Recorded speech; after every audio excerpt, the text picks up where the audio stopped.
the Thousand True Fans article. Yeah. Pretty amazing piece of work. Right. I've quoted it so many times to so many people on this show. It's not even funny. When did you write that? And did you have any idea how it was going to, reverberate around the world? That's a good question. It's not a long piece. No, it's not. And so actually, I had been talking about it for a couple of years before that. I was just sort of playing out the math, the arithmetic, which is mostly all it is. It's just kind of an exploration of the math. And I mean, I would when I would meet people from the music industry, I would kind of inquire to them about some of the independent artists, trying to see if there's any evidence for this idea. And so after a couple of years, I decided that I didn't have enough answers or evidence, and that I would just write it up, basically asking people if they had any ideas. And part of this was also trying to suggest ways in which those would be funded, because this was long before Kickstarter. And I was trying to also research to see whether there was economic or funding models that would work for somebody. And so I finally kind of just decided I was going to do this, and I put it out saying, basically, does anybody know anybody who's actually doing this, and how are they doing it? And that was the impetus to write it down. And then I did a couple follow-ups because I heard back from people who knew people who were doing or trying it, and people who were trying to start these funding sites to make that happen.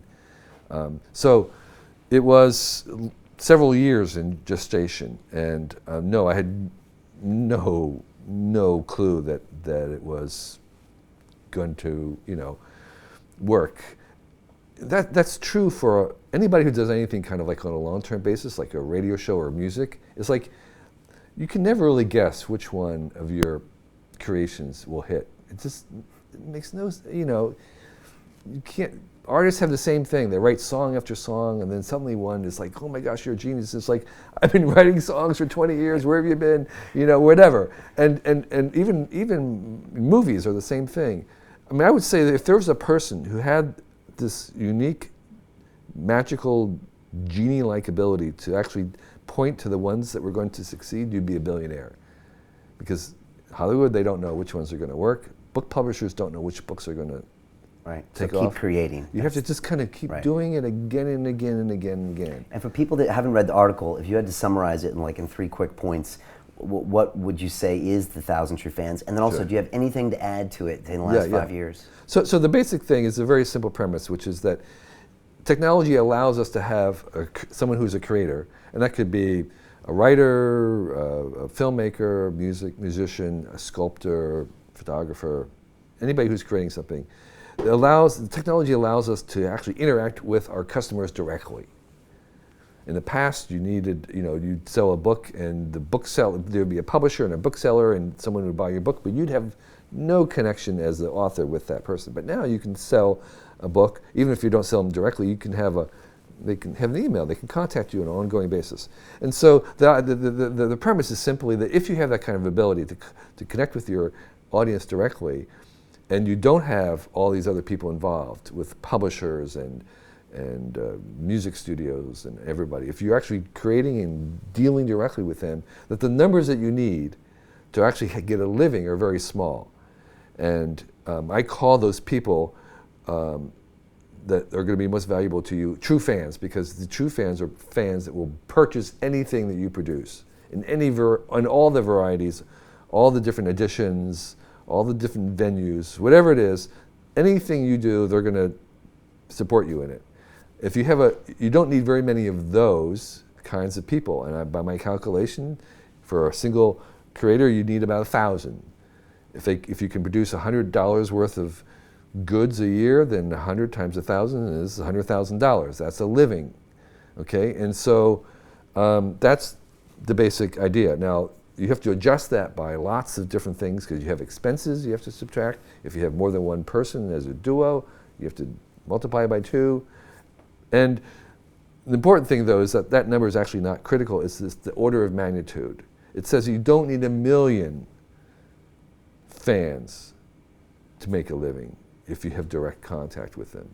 You don't need even 100,000. You need it in the thousands. And the second thing about that I would say is that that's not for everybody, because there's a lot of work involved in dealing with your fans. There's a lot of work in connecting with them and servicing directly.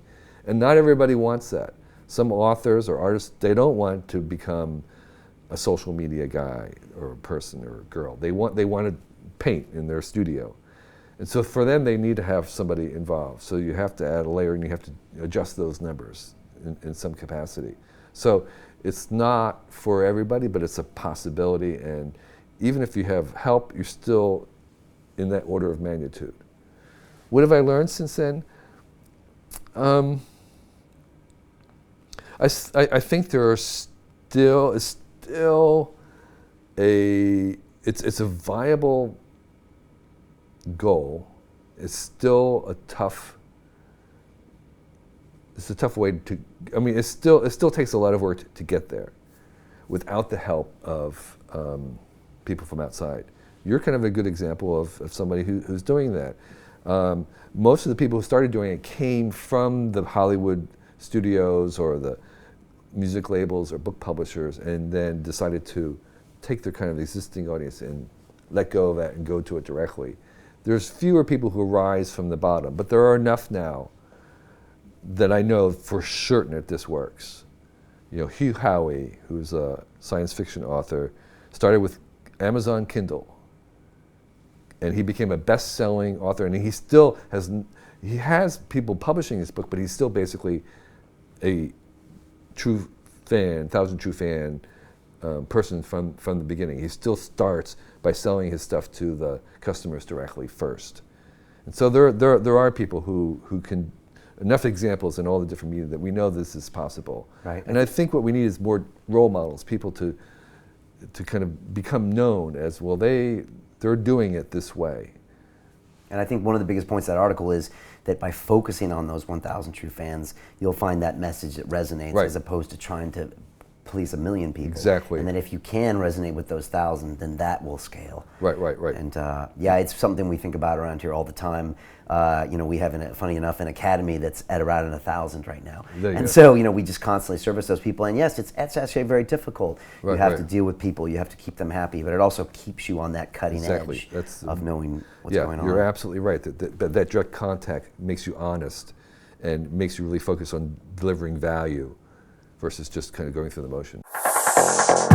Continue watching this fascinating conversation for free by clicking on the link below to visit our website, learn from the best minds in the world, and connect with a community of passionate people building the best versions of themselves. Just click on the link below, and I'll see you on the inside.